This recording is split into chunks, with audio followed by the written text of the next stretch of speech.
Hello, നമ്മുടെ ചാനലിലെ ഇന്നത്തെ പുതിയൊരു വീഡിയോയിലോട്ട് എല്ലാവർക്കും സ്വാഗതം. ഇന്ന് ഞാൻ നിങ്ങൾക്കൊരു സോയാബീൻ്റെ റെസിപ്പിയാണ് കാണിച്ചു തരാൻ പോകുന്നത്. വളരെ ഈസിയാണ് കേട്ടോ ഈ ഒരു സോയാബീൻ റെസിപ്പി ചെയ്യാനായിട്ട്, അതുപോലെ തന്നെ നല്ല ടേസ്റ്റുമാണ്. അപ്പോൾ വീഡിയോയിലോട്ട് പോകുന്നതിന് മുന്നേ സബ്സ്ക്രൈബ് ചെയ്യാതെ ആരെങ്കിലും കാണുന്നുണ്ടെങ്കിൽ ദയവായി സബ്സ്ക്രൈബ് ചെയ്യണേ. അപ്പോൾ നേരെ നമുക്ക് വീഡിയോയിലോട്ട് പോകാം. ആദ്യം തന്നെ ഞാൻ ഏകദേശം 1 കപ്പ് സോയാബീൻ ചെറിയ ചൂടുവെള്ളത്തിലിട്ടൊന്ന് കുതിർത്തിട്ട് അത് കുതിർന്ന ശേഷം നന്നായിട്ട് വാഷ് ചെയ്ത് രണ്ടാക്കി കട്ട് ചെയ്തെടുത്തിട്ടുണ്ട്. ഇനി ഞാൻ ഇതുണ്ടാക്കാനായിട്ട് ഒരു ചട്ടി ചൂടായ ശേഷം അതിലോട്ട് കുറച്ച് വെളിച്ചെണ്ണ ഒഴിച്ച് കൊടുത്തിട്ട് തേങ്ങാക്കൊത്ത് കട്ട് ചെയ്ത് ഒന്ന് മൂപ്പിക്കുന്നുണ്ട്. തേങ്ങാക്കൊത്ത് ഓപ്ഷണലാണ്, ഇഷ്ടമുള്ളവർക്ക് മാത്രം തേങ്ങാക്കൊത്ത് ആഡ് ചെയ്യാം. ഇനി ഇത് ജസ്റ്റ് ഒന്ന് ഇളക്കി കൊടുത്ത ശേഷം ഇതിലോട്ട് ഇഞ്ചി വെളുത്തുള്ളി ചെറുതായിട്ട് കട്ട് ചെയ്തതാണ് ചേർത്ത് കൊടുക്കുന്നത്. ഇഞ്ചി വെളുത്തുള്ളി ചതയ്ക്കേണ്ട ആവശ്യമില്ല, ചെറുതായിട്ട് കട്ട് ചെയ്ത് ആഡ് ചെയ്ത് കൊടുത്താൽ മതി. ഇഞ്ചി വെളുത്തുള്ളിയും ചെറുതായിട്ട് കട്ട് ചെയ്ത് ആഡ് ചെയ്ത് കൊടുത്ത ശേഷം ഇത് ജസ്റ്റ് ഒന്ന് മൂത്ത് വരുന്നവരെ നന്നായിട്ട് ഇളക്കി കൊടുക്കാം.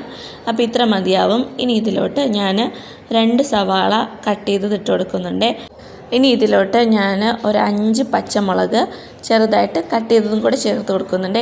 ഇതിൽ നമ്മൾ മുളക് പൊടി കുറച്ചാണ് ചേർക്കുന്നത്, അപ്പോൾ അതുകൊണ്ടാണ് ഞാൻ പച്ചമുളക് അല്പം കൂടുതലെടുത്തത്. ഇനി കുറച്ച് കറിവേപ്പിലയും കൂടെ ഇട്ട ശേഷം ഈ ഉള്ളിയൊക്കെ ഒന്ന് വാടി വരണം, അതുവരെ ഒന്ന് നമുക്ക് ഇളക്കി കൊടുക്കാം.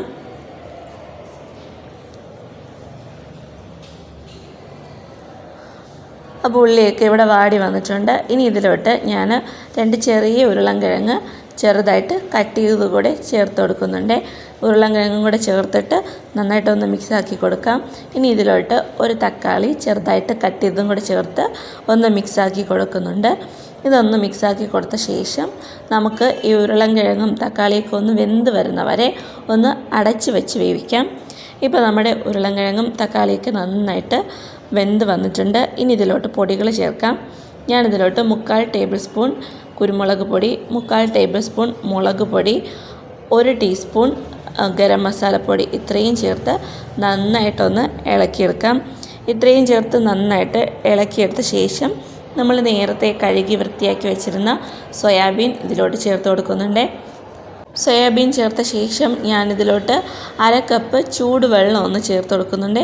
ചൂടുവെള്ളവും കൂടെ ചേർത്തിട്ട് ഒന്ന് നന്നായിട്ട് മിക്സാക്കി എടുത്തിട്ട് ഇത് നമുക്ക് ഒരു 15 മിനിറ്റ് ഒന്ന് അടച്ച് വെച്ച് കുക്ക് ചെയ്യണം. ഈ സോയാബീനിൽ ഈ മസാലയൊക്കെ ഒന്ന് നന്നായിട്ട് പിടിക്കണം. അപ്പോൾ ഈ 15 മിനിറ്റ് നമ്മൾ അടച്ച് വെച്ച് കുക്ക് ചെയ്യുമ്പോൾ ആ ഒരു സമയം കൊണ്ട് ഇതിൽ മസാലയെല്ലാം പിടിച്ചോളും.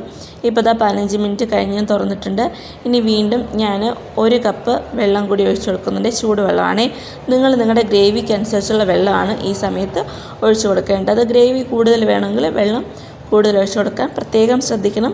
വെള്ളം ഒഴിക്കുമ്പോൾ എപ്പോഴും ചൂടുവെള്ളം തന്നെ ഒഴിക്കണം. ഇനി ഇതിലോട്ട് ഞാൻ 1 ടേബിൾ സ്പൂൺ സോയാ സോസും 1 ടേബിൾ സ്പൂൺ ചില്ലി സോസും 1 ടേബിൾ സ്പൂൺ ടൊമാറ്റോ സോസും ഒഴിച്ച് കൊടുത്തിട്ട് നന്നാക്കി ഒന്ന് മിക്സാക്കി എടുക്കാം. സോസ് നിങ്ങൾക്ക് നിങ്ങളുടെ ഇഷ്ടാനുസരണം, അതായത് നിങ്ങളുടെ ടേസ്റ്റിനനുസരിച്ച് സോസിൻ്റെ അളവ് കൂട്ടുകയും കുറയ്ക്കുകയും ചെയ്യാവുന്നതാണ്. അപ്പോൾ ഇത്രയും സോസ് ആഡ് ചെയ്ത് കൊടുത്ത ശേഷം നന്നായിട്ടൊന്ന് മിക്സാക്കി എടുക്കാം. ഇനി ഈ സോസൊക്കെ ആഡ് ചെയ്ത് മിക്സാക്കിയ ശേഷം ഇത് നല്ലപോലെ ഒന്ന് തിളച്ച് വരണം. ഏകദേശം ഒരു 8 മിനിറ്റ് അതൊന്ന് തിളയ്ക്കാൻ വയ്ക്കണം. അതിനുശേഷം ഈ ഒരു സമയത്താണ് ഈ കറിക്ക് ആവശ്യമുള്ള ഉപ്പ് ഞാൻ ചേർത്ത് കൊടുക്കുന്നത്. ഉപ്പും കൂടെ ചേർത്തിട്ട് നന്നായിട്ട് മിക്സാക്കി എടുക്കാം. ഇനി ഈ കറി ഒന്ന് കുറുകി കിട്ടാനായിട്ട് ഞാൻ 1 ടേബിൾ സ്പൂൺ കോൺഫ്ലോറിൽ 1/4 കപ്പ് വെള്ളം ഒഴിച്ച് മിക്സാക്കിയിട്ട് അതൊന്ന് ചേർത്ത് കൊടുക്കുന്നുണ്ട്.